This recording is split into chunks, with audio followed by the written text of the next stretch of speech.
মহামান্য বিচারক, আজকে আমি প্রথমেই প্রশ্নোত্তর পর্বের জন্য ডেকে নিতে চাই কমলিনী দেবীর বড় পুত্র শ্রী রুদ্র পলাশ মুখার্জিকে, আপনি যদি অনুমতি করেন।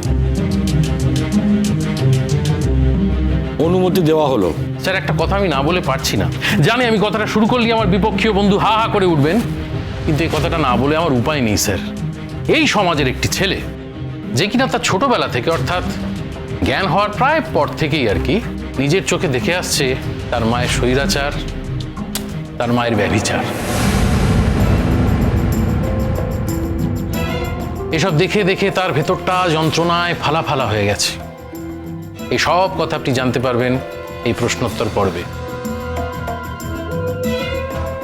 ও আরেকটা কথা, বড় হওয়ার পর এই সম্পর্কের, অর্থাৎ কমলিনী দেবী এবং স্বতন্ত্রবাবুর যে ইলিসিট রিলেশনশিপটা রয়েছে, সেই বিষয়ে প্রতিবাদ জানানোর জন্য, মানে তার অপরাধে, এই ছেলেটির চাকরিও চলে গেছে স্যার। মানে স্বতন্ত্র বোস তার পাওয়ার খাটিয়ে এই ছেলেটিকে তার চাকরি থেকে সরিয়ে দিয়েছে। এসব আমরা জানতে পারবো রুদ্র পলাশ বাবুর বক্তব্য থেকে। আমি ডেকে নিচ্ছি রুদ্র পলাশ মুখার্জিকে। অবজেকশন ইওর অনার, আমি কিছু বলতে চাই। Objection overrule.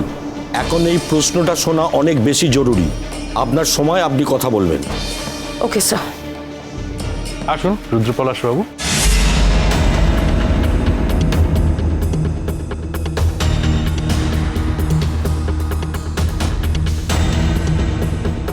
বলুন, যা বলিব সত্য বলিব, সত্য বই মিথ্যা বলিব না। যা বলিব সত্য বলিব, সত্য বই মিথ্যা বলিব না।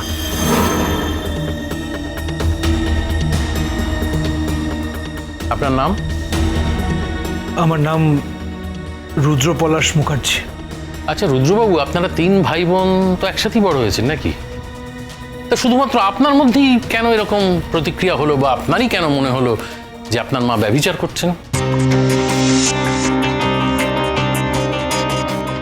দেখুন স্যার, হাতের সবকটা আঙুল তো সমান হয় না, তেমন পরিবারের সব সদস্যও যে একই রকম হবে তার তো কোনো মানে নেই স্যার। স্যার, আমি যদি কোনো অন্যায় না মানতে পারি, আমার ভাই বোনরা সেই একই অন্যায়ের একই প্রতিবাদ করবে, তার তো কোনো মানে নেই স্যার। আমি স্যার আমার মতন করে রিয়াক্ট করেছি। আমি ছোটবেলায় এসব বুঝতাম না। আমি ছোট থেকে হাজার একটা প্রশ্নের সম্মুখীন হয়েছি, হাজার একটা প্রশ্ন। স্কুলে, পাড়ায়, সব জায়গায় আমাকে নানা রকম প্রশ্ন করা হতো স্যার। আমি তখন ছেলে মানুষ ছিলাম, অতটা বুঝতে পারতাম না ঠিকই।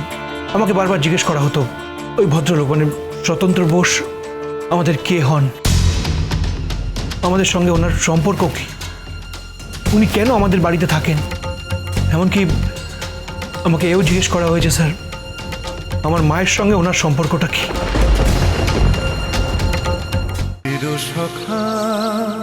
চিরসখা সোম থেকে রবি প্রতিদিন রাত ৯টায় স্টার জলসায় ও জিও হটস্টারে।